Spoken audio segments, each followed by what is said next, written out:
NMS eLearning Systems is proud to present our lead consultant, the DLA Guru.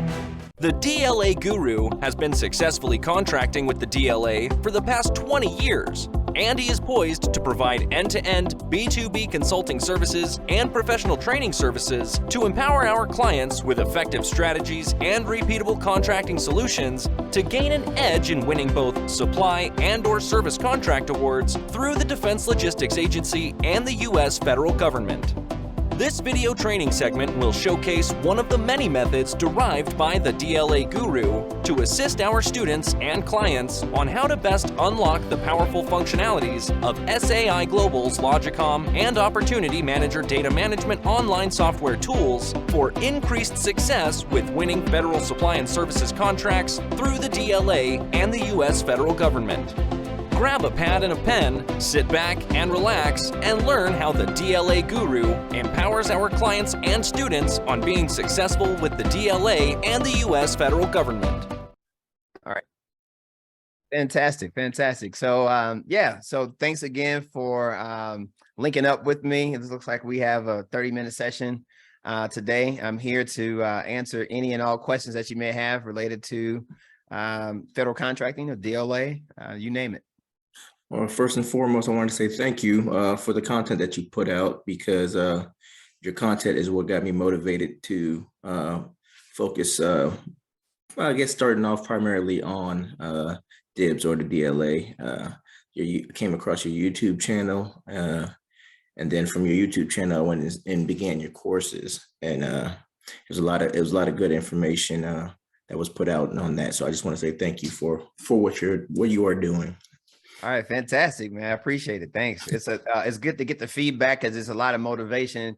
Because sometimes when you start a channel and you're trying to get this information, you're like, does the market even care? Oh yes, feedback. Thank you. So coming from my background, so I used to do government contracts. I was a subcontract administrator for a company called Northrop Grumman, and then for another company called L3 Harris. So I have the procurement and subcontract background as far as doing business with the government and so forth. And then as years passed, I was like, man, I could be doing this I could be doing this for myself. Exactly. Doing the exact same. Like, I come across these videos. I'm like, I've been doing the exact same. I'm not in that field anymore, but I wish I knew then what I know now, type thing. Yeah. As I didn't even know this opportunity existed. So that's what made me definitely want to dive in, because I was like, hey, I have the background. In addition to, I feel like I can do this. And you don't even have to be experienced or have my background to be able to do this either. That's the key part that I've been trying to tell people as well, as far as trying to promote the whole doing business with DIBBS and DLA and so forth. Yep. So from watching your videos, like, I took your template, everything as far as the RFQ, been using it with manufacturers and approved sources. Everything, I've been getting responses. Everything has been going well, and I finally got my first award. All right, yay! I mean, this one it ain't much, but yeah. But it's something. It's a start, because I'm underrated. So once I get this first one out the way, hopefully, I won't be asked to provide traceability or capabilities and so forth from that point on. That's what my understanding is. Well, I would say no. That's just a DLA process. They will always ask for traceability. Even us, I completed a traceability request today. So, okay, understood. Because they have different buyers that sit in those seats. And so it's just part of their process. I mean, and it's not, I shouldn't say always, because sometimes we do get awards where they don't ask for traceability. That is, like you said, if you have a history, but if it's a new buyer that doesn't really know your company, things like that, they will just randomly ask for traceability in that regard. Okay. Gotcha. So I had that backwards. So I'm going to open up a Word document that I have. I had a couple questions down. Okay, so what I can do, I can make it where you can share your screen with me and I can see. And again, as far as the training is concerned, like with this consultation, I will never disclose proprietary information or anything that's centric to your company on the YouTube channel. So it's Okay, just kind understood. of like I dice it and chop it up if it's like pieces that I can share. So just Gotcha. Well, hopefully these questions can benefit a lot of people, and just in case they run into the same things anyway. So hopefully this will be a helpful session. okay. All right, let me know when I can share the screen. Yeah, it says you have the ability to share now. Okay, gotcha. Screen. So let me know when you can see my screen. Okay, I can see it. Let's go ahead and get my face out the way. So these are a couple questions that I've been running into that I didn't know how to get over that gap. For one, they're not in any particular order, but what if the parts are manufactured outside of the US in unapproved countries? For instance, I just came across a situation where I went to the approved source, but the part is manufactured in Taiwan, and I was like, oh. I mean, when I put in the bid, I had to go to the unapproved section as far as the countries are concerned and let them know. Yeah. So my first answer to that question is, disclosure. And so the DLA is very centric to American made goods, like the Buy America Act. So they're always trying to make sure that at least 51% of that particular product is assembled or produced in some form of fashion in the United States. And so, as you know, when you're going into DIBBS, they have the drop down menu that kind of shows the countries of origin. So by disclosing Taiwan and countries like that, it just keeps you out of harm's way as it relates to any potential issues that can happen way even down the line. So disclosure, transparency, and disclosure is of utmost importance. That's the first way I'll answer it. And then the second piece of that is, if you look at a solicitation where you have a source and it's overseas, and you're finding that that's the only place that it's being made, typically the DLA will already have that, as far as waivers in place, as it relates to the Buy America Act, because if it can be produced in America, it just can't be. So then the other piece of that would be reaching out to the contract administrator that's on record with the solicitation and just have a dialogue. A lot of times people think it's like no man's land to reach out to the contract administrator. They're here to help. They're here to support us as vendors in supporting the warfighter. So I always say, the phone number should typically be, and I forget the block number on the solicitation itself, but you can call that number. A lot of administrators are starting, working from home because of the pandemic and whatnot. So either email and or phone call is what I recommend. Reaching out just to get some answers. If they don't have the answer immediately, they will always respond back and say, hey, we'll get in contact with you. We had to reach out to the product, to the product specialist to find out if this is okay or not. But communicating with them up front is probably your best bet to answer that first question there. Okay, sweet, thank you. Secondly, if I see some type of export control clause within the solicitation, does the company have to be export control certified in some way, shape, or form, or as far as dealing with solicitations that have the clause and so forth? Yeah. So question is, what if the manufacturer's outside the US? We have had contracts in the past with manufacturers that were in the UK, and typically, the UK and America, as far as relationships, it's, I guess, with the treaties and stuff that they have in place, that we really don't have a problem working with manufacturers in the UK, for example. Haven't done anything outside of the UK as far as like importing products in. So I can't really speak on countries in Asia or Russia or places like that, for example. But when it comes to export control, are you familiar with the term called JCP certification? JCP certification, I am not. Okay, so JCP certification is another, you know, I would say probably a good, 7 years ago, I remember being JCP certified, our company getting JCP certified, which is pretty simple. You just fill out an application and you submit it, and they link it back to your cage code and whatnot. And basically it allows you, well, you got to do some training too. It's like an online like training that they had on the DLA's website, where you just watch a couple of videos and then you fill out the JCP certification form, you submit it.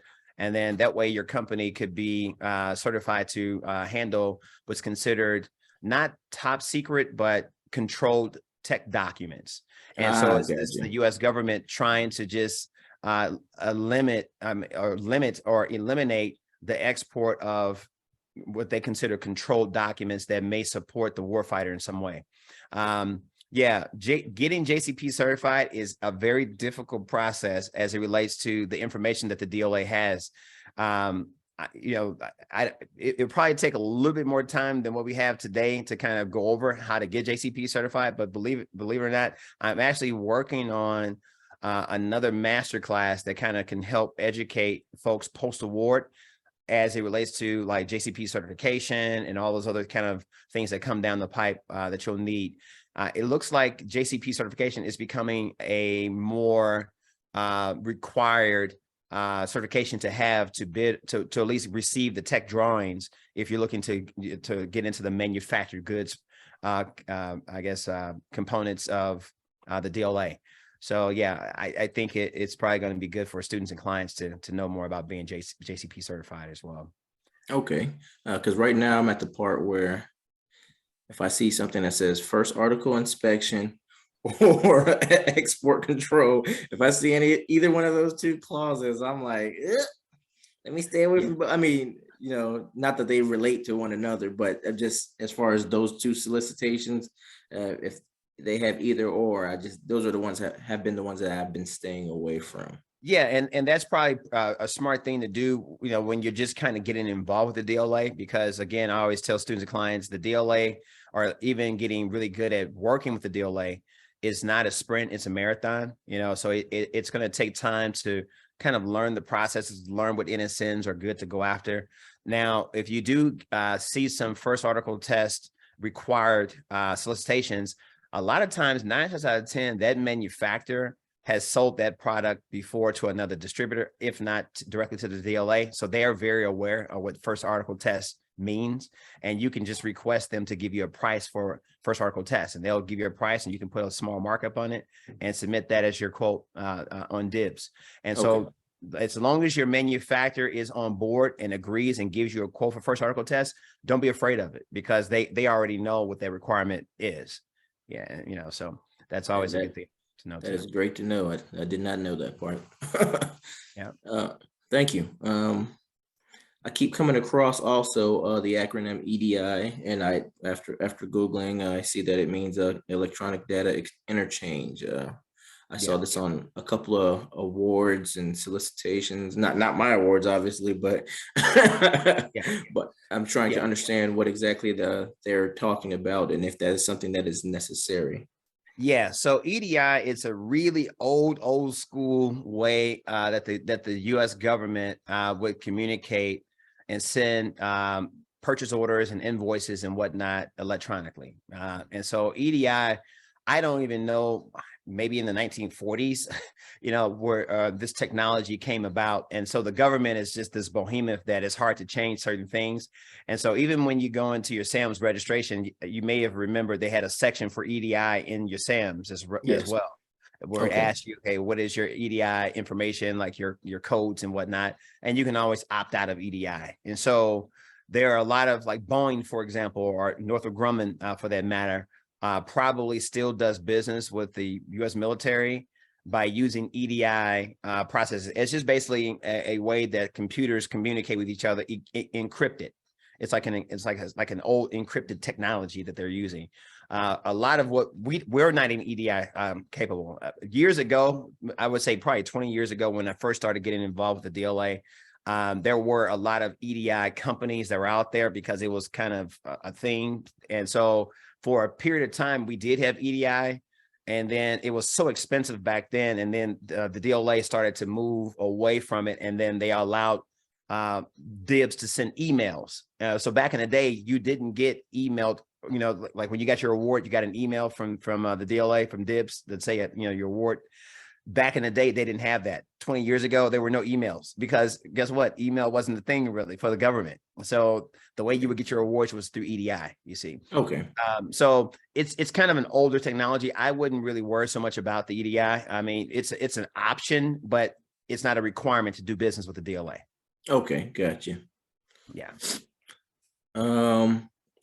I've been trying to access as well the C folders to look at some technical drawings as well, because right now I've been looking at the solicitations that have none, because when I try to access the technical drawing folders, I've been having difficulty getting in there as far as logging in.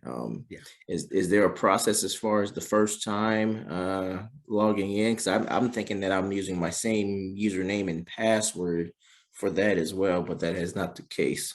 No, it's not the case. And so C folders is a different monster within itself, and it's linked to JCP certification, believe it or not. So, well, some aspects of it is, so you can get authorized for C folders, but if you don't have the JCP certification, they're going to block you from, again, accessing controlled tech documents.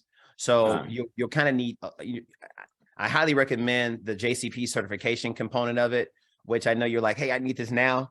I'm literally right now working on the outline of how I'm going to put together the certification, because we came up for renewal for our certification, and then it wasn't as simple as just clicking a box and saying, okay, we'd like to renew for another 5 years. They actually had us have to do the NIST training and all this other stuff as well. And I spent probably most of the summer trying to figure out this new process that they have, and just figured it out last week. So we submitted our new JCP application for recertification last week. So I'm waiting to hear back from the JCP department if we get approved or not. And once we get approved, that'll be a green light to say, all right, the process that I went through, it's repeatable for students and clients. So I'm holding off until we get our certification back in. So right now we don't even have access to tech documents, believe it or not. Now, to answer your direct question about how to get involved with C folders, when you go on the DIBBS homepage, there is a C folders link that when you click on it, as a matter of fact, would you like me to show you my screen real quick, and I can show you where that's if you do at? not mind. Yeah, no problem. Let me do this. Where is, yeah, all right, good. Let me bring up my screen here. Okay, make it larger. Okay, and let me share my screen. Okay, cool. So can you see my screen there? I can. All right. So let me just go into DIBBS. And you don't even need to be logged in at this level here, but when you go into and it basically, if you don't access it within, I think it's like 28 days or something like 28 or 30 days, it automatically kind of kicks you out, and you have to reapply for it to be renewed. So I think, we don't access C folders very often, but when you go here for technical data, you just click on the C folders link. And I'm curious to see, because I haven't logged in C folders in a while, I'm curious to see if I've been booted out of here. But on this first page here, it kind of tells you, follow the instructions here, and you can literally call the DISA Global Service Help Desk. Yes. Just follow these instructions there and tell them what you're trying to do. And what they'll do is find out what your cage code is, and then they'll basically get you registered. Underneath your current login with DIBBS, it's going to be what's called a DODAC. And so they're going to create a DODAC for you to be able to give you access to the high level C folders that doesn't include the JCP controlled tech documents. But for the sake of this, I'll just kind of give you an example. When you click there and, you read all this stuff and you say, I agree. And then what happens is it automatically pop up a sign in. Let's just roll the dice to see if I'm still, yeah. So my sign in has been kicked out because you'll see in here, let me zoom in there, it'll say C folders accounts will be locked after 30 days. So if you don't access within 30 days, they automatically just lock you. But it's so simple to unlock it. Just basically call this number and tell them that you need to unlock it, and they'll unlock it for you. Okay. And I think this number is open 24 hours a day, 7 days a week. So, you know, you can feel free to call it after you got off the horn here as well. Okay. Yep. So that's it. Yeah, it's pretty simple to get to it as it relates to DLA's website, just right here on their homepage underneath the tech data section right there. Yeah, because that's the as far as you have gotten, that's exactly where I get to. I get to that screen where it pops up with the username, password, and I'm like, is this the same login? But my next step was to call that number, but I was like, oh, let me just make sure I'm doing everything right before even calling. That's why I decided to bring that up in this this meeting as well. Cool. You can bring your screen back up. You had some more questions for me too. Yes. I just have a couple more. Sampling clause. What exactly are they requiring the vendors to do when those are included? A sampling clause. I think I would have to see one of those clauses. Let me see That if I rings have a bell, but yeah, I have to look at it. Okay. Let me skip that one for now then. And like I explained at the beginning of the meeting, I won my first award. So now I'm like, okay, what's the next step? You know, do I issue a purchase order to the manufacturer? Do they issue a purchase order to me? You know, I don't have a template or anything. Like, what exactly happens now? Yeah. Hey, I'll keep it off screen, but here, give me the solicitation number or the award number. I'm curious I just want to bring it up and see what it is for you. Okay, hold on 1 second while I pull it up. And I'm wondering, maybe you want to put it in the chat. Yeah, maybe we'll do that. Okay. You can just type in that way we can kind of keep it confidential. Alrighty, hold on 1 second.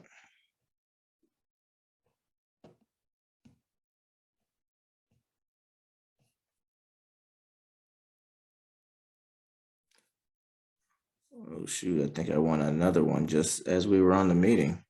I haven't even got to open that one yet. Okay. Fantastic.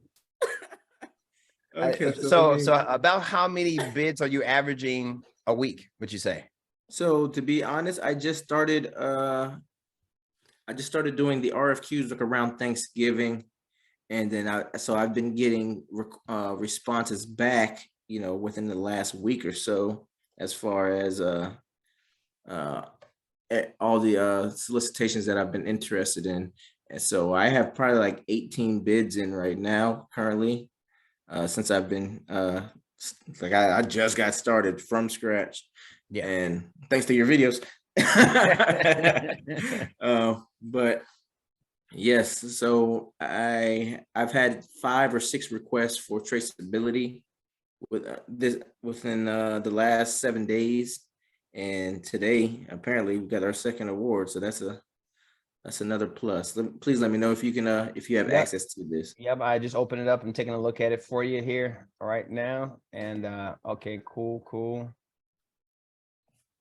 All right. And so on this one in particular, I guess you're wondering, okay, what's the next step, right? So you got this award, now what do I do, right? Correct. Okay, so hi, and welcome to our platform. We are in pursuit of 1,000 new subscribers to our YouTube channel, and we'd appreciate your assistance by liking and subscribing to our channel so the DLA Guru can reach a greater audience and provide you with more video hacks and valuable content on how to work from home and make money with the U.S. federal government today. Hope I was able to give you some insight on that. You did so have you heard back from, I can't recall because there's so many customers, did you hear back from SEI Global yet? No, I filled out your form and I just turned that I just turned the form in Tuesday. Okay. It typically takes anywhere from 3 to 4 business days. Our relationship with SEI Global is fairly new, and so we're still kind of working out the kinks on getting a dedicated onboarding specialist, because every time we get someone that fills out the new client referral form, I got a different onboarding specialist that we're working with. So we're still trying to work with SEI Global to get that, because the company is based in the UK, so they're an international company. So we're still kind of working out that. So pardon our dust as we get there. But it takes about 3 or 4 business days for them to reach back out to you and then get you your username and password that will give you your 14-day free trial. And then once you get that, I'll send you a link where you can link with me for another 30 minutes where I can help set your profile up for free on SEI Global so you can get a test drive. Keep in mind, the annual subscription to the service is about $3,000 with the 10% discount. So it's like $2,700 that'll give you a 12-month subscription to the SEI Global software. Okay. So it's a little bit on the pricey side, but man, I'm telling you, it's going to be worth it in the long run with all the information that it provides and everything that it does. Yeah, it's well worth it, you know. So just FYI on that. But yeah, I'll follow up with SEI just to make sure everything is good too with your application. Yeah, we'll be talking pretty soon then. Oh yes, we will. Thank you once again, Mr. Hendricks. Okay, cool. All right, take care and congrats on your 2 awards. Thank you. Take care as well. All right, bye. We hope that our video has both educated and inspired you to grow more with us. Feel free to explore our NMS e-learning systems product solution links as provided below. If you are interested in learning how you can obtain a discounted subscription with SAI Global's featured DLA data management online software tools, including additional world-class one-on-one contracted training services with the NMS e-learning systems team, please email your request for additional information to FED.Contracting@nmsupply.com today. Please be sure to click both the like button and subscribe button, including the notification bell, so you can be alerted when our new exclusive NMS e-learning systems video content is posted to empower you.